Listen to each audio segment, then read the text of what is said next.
adalah menjelaskan tentang pengarahan dan tuntunan dalam menghadapi perjuangan. Ayat ini turun berdasarkan karena adanya Yahudi dengan Nasoro ini kemarin. Yahudi ini, sebagian Yahudi ada yang ketika itu jalan-jalan itu. Lalu ketemulah dengan dua kabilah, sama juga Yahudi juga, tapi dia sudah Muslim, yaitu kabilah Aus dan Khazraj. Kabilah Aus dengan Khazraj ini dua-duanya dulu Yahudi, cuma dia Muslim. Nah, setelah dia Muslim, mereka itu rukun banget, adem gitu, pokoknya kemana-mana sama-sama. Kalau ada gotong royong sama-sama, saling jaga, pokoknya adem dah gitu. Bahkan sama-sama bikin pos ronda sama-sama gitu, pos kamling, pokoknya adem semua. Padahal dulunya ini Aus dengan Khazraj ini nggak pernah berhenti kelahian, tawuran aja terus. Banyak yang diantara mereka itu saling bunuh-membunuh. Nah, setelah mereka itu rukun, damai, adem, orang Yahudi yang di luar Khazraj dengan kaum Aus ini nggak senang. Nggak senang mereka itu melihat begitu. Kenapa? Karena hasud. Dalam pemikiran mereka, kalau seandainya ini adem, mereka kompak, mereka bersatu, wah ini gawat nih, kami bisa terkalahkan di Madinah gitu. Itu maksudnya. Awalnya sih seperti itu. Nanti lama-kelamaan kami tersingkir nih, kalau begitu caranya. Lalu dimasukkanlah seorang pemuda untuk masuk ke ranah dua kubu ini, untuk mengompor-ngompori. Jadi memang kabilah-kabilah dulu itu memang seperti itu. Dimasukin yang muda-muda gitu. Dulu juga waktu baginda Rasul itu mau hijrah kan dikepung itu sama yang muda-muda juga. Dicarinya yang muda-muda. Memang mudah gitu untuk dikendalikan mereka. Mudah tersulut emosi, mudah dikendalikan, bahkan mudah diiming-imingi. Itu bahayanya anak muda jadi pimpinan tuh begitu. Jadi mudah dikendalikan nantinya itu. Memang taktik Yahudi itu begitu dulu. Baginda Rasul dikepung dulu waktu keluar dari rumah untuk hijrah ke Madinah tuh muda-muda semua yang diambil. Yang tua pensiun sudah. Gitu. Cuman punya otaknya dia. Nah, ini juga sama, dimasukin Yahudi itu. Kalau mereka itu duduk lagi asik, dia duduk di situ, ngobrol bareng-bareng. Nah, dalam obrolan itu selalu ada bahasa-bahasa yang dilontarkan untuk membuat emosi, gitu, bikin emosi gitu. Dilontarkan ini rupanya ini golongan buzzer ini, golongan buzzer kaum Yahudi ini dulu.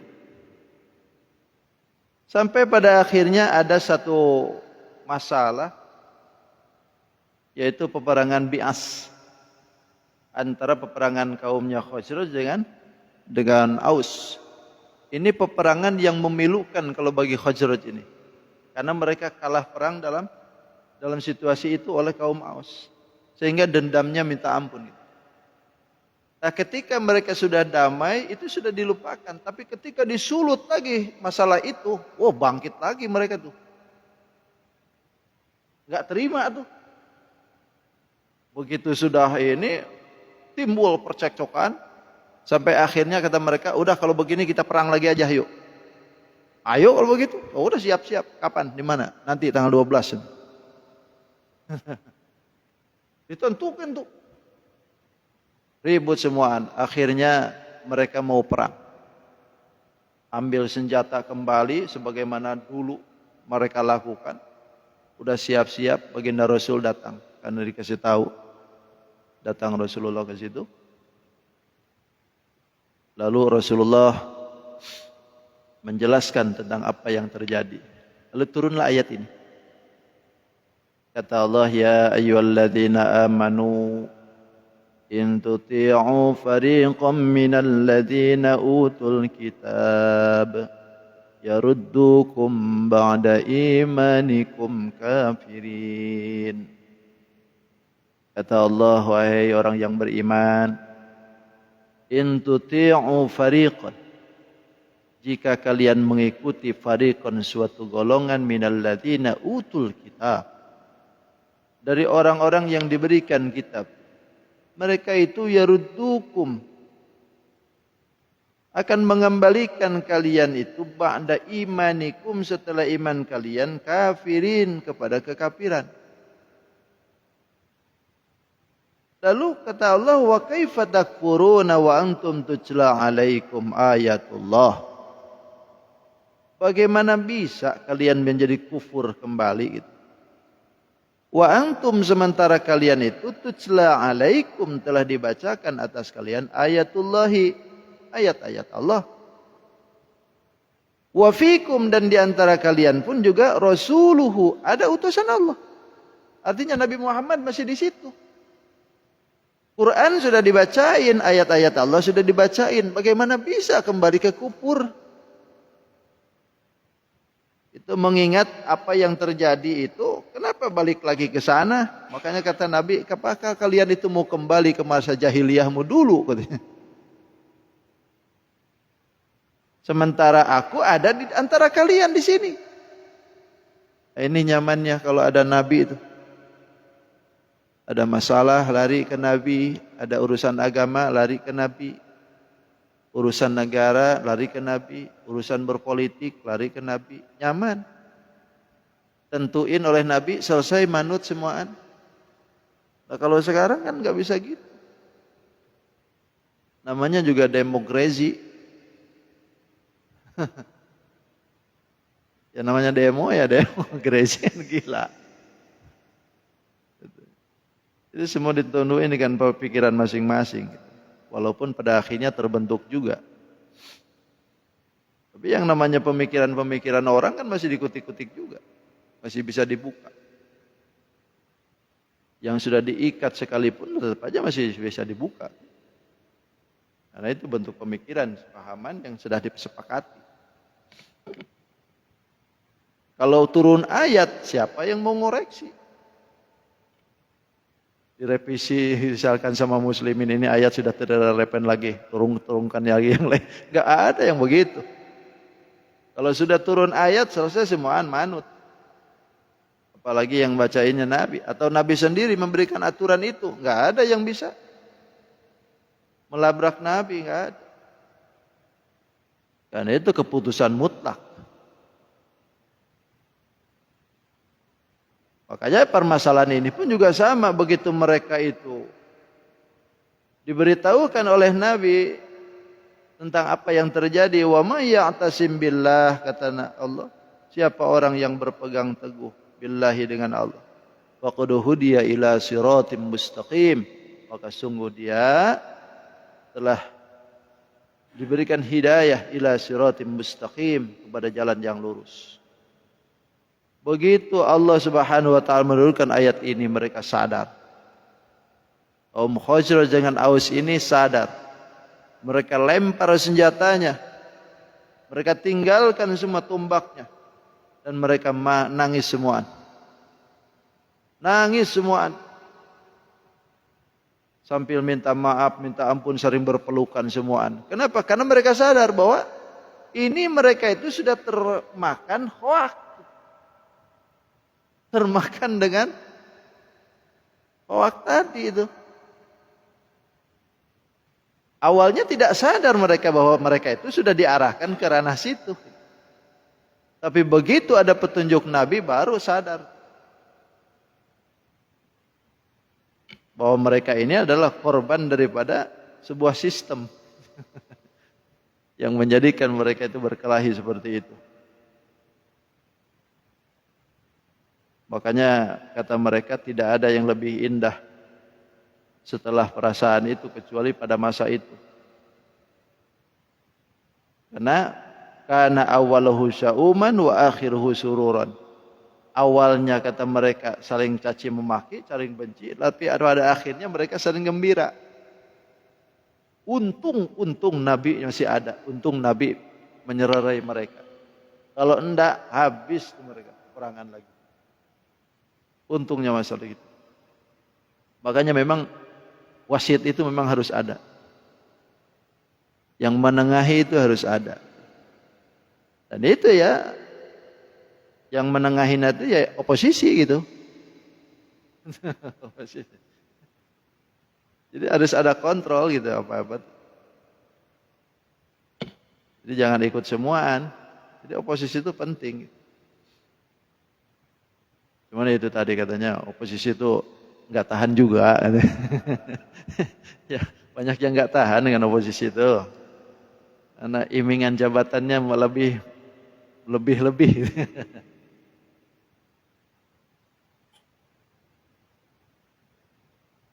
Jadi untuk mengkontrol semua. Akhirnya alhamdulillah berhentilah mereka sehingga mereka selamatlah dari hoak-hoaknya para bazar pada masa itu. Nah, ini lumayan berlanjut ke sini nih. Jadi pinter juga ya. Apa yang terjadi masa dulu itu kita ini kadang-kadang nggak baca. Setelah kejadian baru kita ngeh gitu.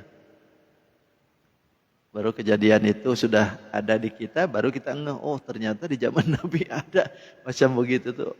Sekarang dipakai gitu. Dan kita ini baru ngeh gitu. Maka itulah pentingnya belajar sejarah tuh Bandar. Jadi sejarah itu akan terulang. Selalu terulang. Walaupun pada prakteknya sedikit beda. Tapi sejarah itu selalu terulang. Makanya kalau bangsa itu pengen menjadi bangsa yang hebat, maka jangan lupakan sejarahnya. Kalau lupa dengan sejarahnya, udah nanti ngawur. Kita adalah bangsa yang punya sejarah. Punya sejarah masa lalu, punya sejarah yang akan dicatat untuk negeri ini. Tentu ini bagian dari sejarah. Jangan dilupakan. Lalu selanjutnya ya ayyuhalladzina amanu ittaqullaha haqqa tuqatih wa la tamutunna illa wa antum muslimun. Kata Allah, wahai orang yang beriman, ittaqullah, bertakwalah kalian kepada Allah haqqa tuqatih, dengan sebenar-benarnya takwa. Wala tamutunna, dan janganlah kalian meninggal mati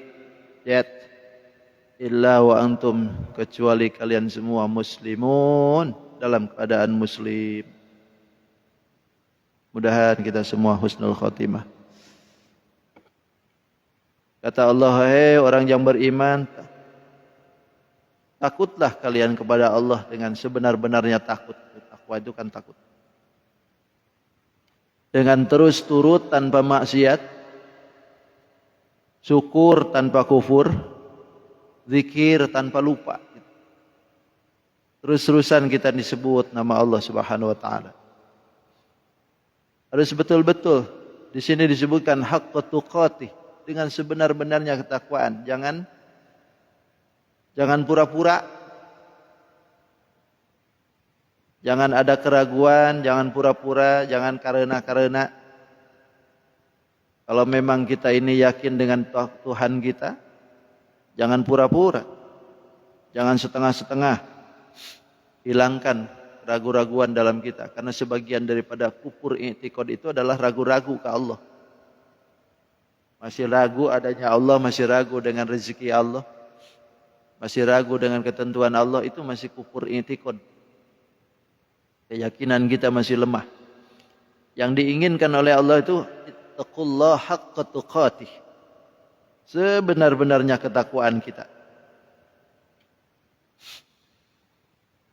Ini taswir Artinya gambaran bagi orang yang muttaqin dengan benar-benar takwa. Orang yang betul-betul muttaqin itu bi ayyuta'a fala ya'si, turut ke Allah tanpa maksiat. Turut-turutnya betul-betul ke Allah. Jangan tuturutan.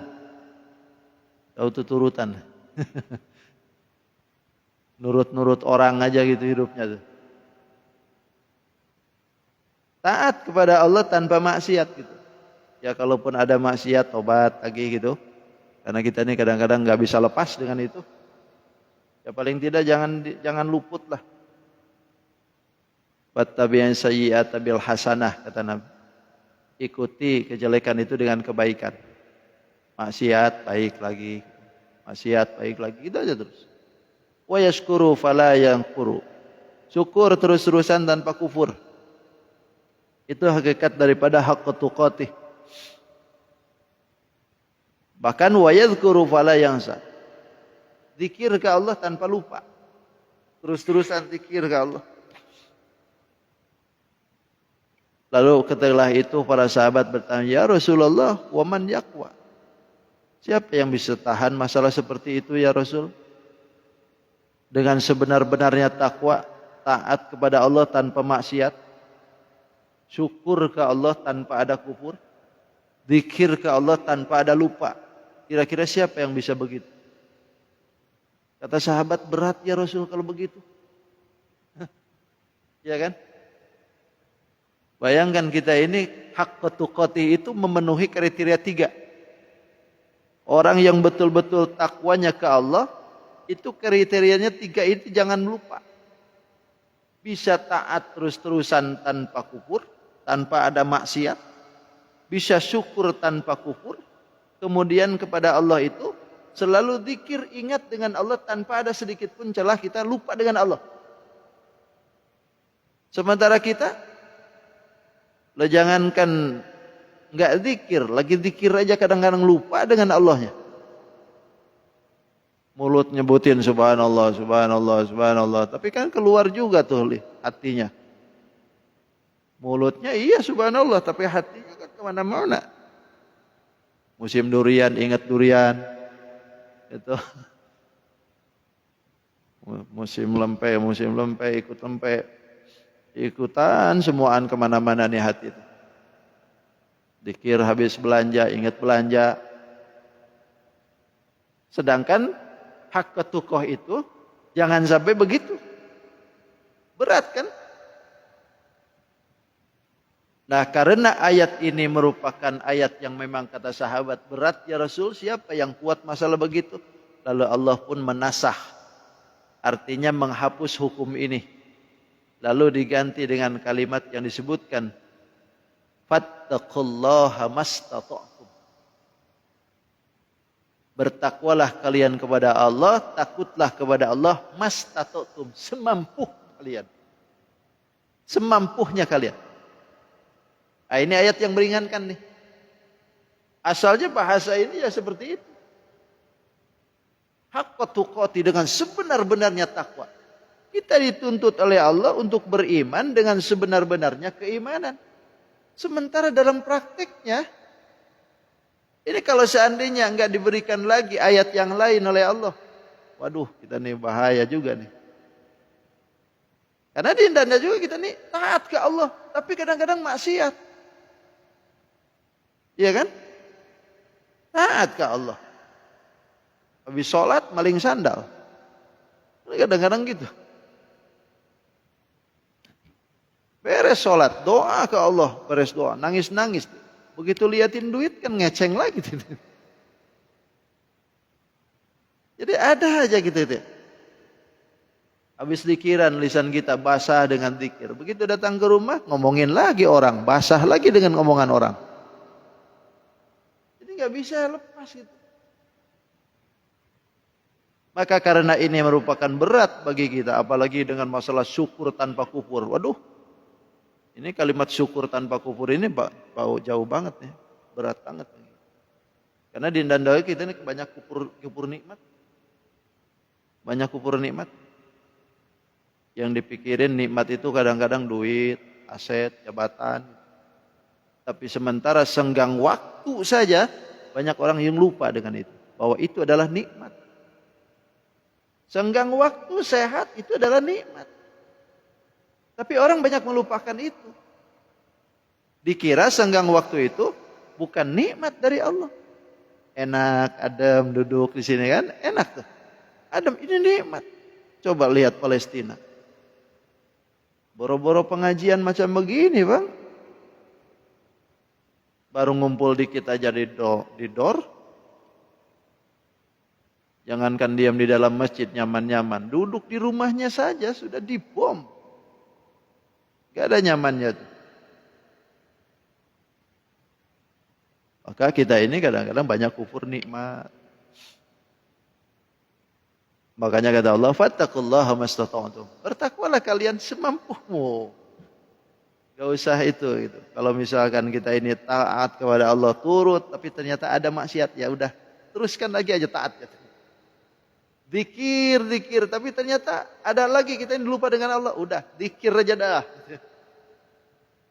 Itu besoknya dikir lagi terus. Gitu. Tapi yang jelas wala tamutunna wa antum illa wa antum muslimun. Jangan kalian mati kata Allah. Illa wa antum muslimun, kecuali kalian itu dalam keadaan muslim. Siapa yang dimaksudkan wala tamutunna ini? Asalnya ya kabilah Aus ini dengan Khazraj. Jangan kalian mati dalam keadaan keluar dari ini.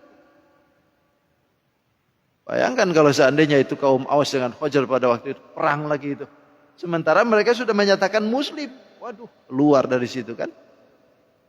Wa antum muslimun. Sementara kalian itu sudah muslim. Wala yakum minkum mautun ala halati duna halatil Islam. Artinya kalian itu jangan mati dalam keadaan keluar dari Islam. Mudah-mudahan kita husnul khotimah semua. Allahumma inna nas'aluka husnul khotimah wa na'udzubika min su'il khotimah. Allah wanti-wanti kita. Wala tamutunna kata Allah. Jangan kalian mati kecuali mati dalam muslim. Keadaan boleh kita tidak sama. Keadaan mungkin boleh kita terjungkir balik. Tapi ketika saat-saat mati, semuanya harus sama. Kita dalam keadaan muslim. Karena itu yang menjadikan kita bekal yang paling dominan untuk itu. Tidak ada lagi. Berarti pemaknaan daripada illa wa antum muslimun itu dumu alal Islam ilal mamat, kata ulama. Tetaplah kalian semua pada muslim, pada Islam ilal mamat. Mereka sudah menyatakan muslim, keluar dari sini. Wa antum muslimun, sementara kalian tidak muslim. Wala yakum minkum mautun ala halati duna halatil Islam. Artinya kalian itu jangan mati dalam keadaan keluar dari Islam. Mudah-mudahan kita husnul khatimah. Allahumma inna nas'aluka husnul khatimah wa na'udzubika min su'il khatimah. Amin. Allah wanti-wanti kita. Wala tamutunna. Jangan kalian mati kecuali mati dalam muslim. Keadaan boleh kita tidak sama. Keadaan mungkin boleh kita terjungkir balik. Tapi ketika saat-saat mati, semuanya harus sama. Kita dalam keadaan muslim. Karena itu yang menjadikan kita bekal yang paling dominan itu. Tidak ada lagi. Berarti pemaknaan daripada illa wa antum muslimun itu dumu alal Islam ilal mamat, kata ulama. Tetaplah kalian semua pada muslim, pada Islam ilal mamat, sampai mati. Tetaplah di situ. Wala taghayyaru, jangan berubah. Wala tabaddalu, jangan merubah-rubah. Li alla yusadifahumul maut, supaya tidak bertemu kalian dengan mati fi halati taghyir, dalam keadaan berubah. Jadi jangan berubah, jangan diganti. Takutnya khawatir ketika lagi merubah, lagi mengganti Islam, kita mati. dalam keadaan itu. Ini sudah berhenti berarti. Tit. Hidup itu kalau sudah tit, udah. Berarti selesai itu. Ya kan?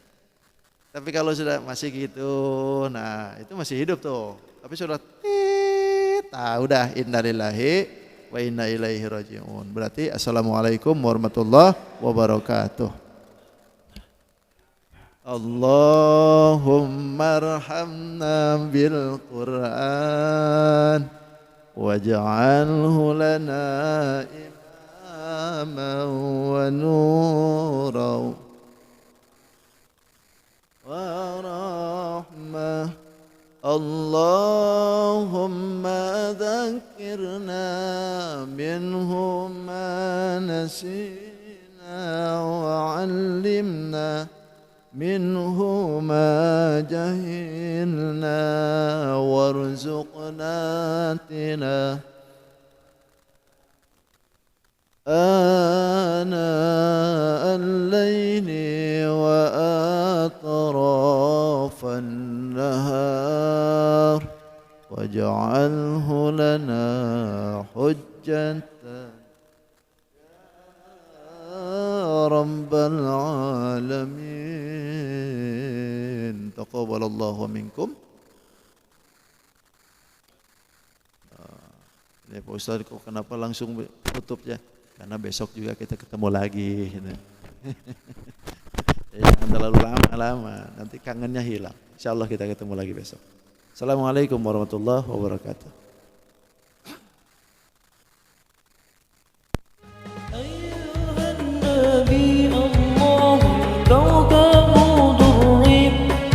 يا أيها النبي والكوكب دري أنت إمام الحضرة سلطانها الغيبي أنت إمام الحضرة سلطانها الغيبي وصل دوما على نبينا وصل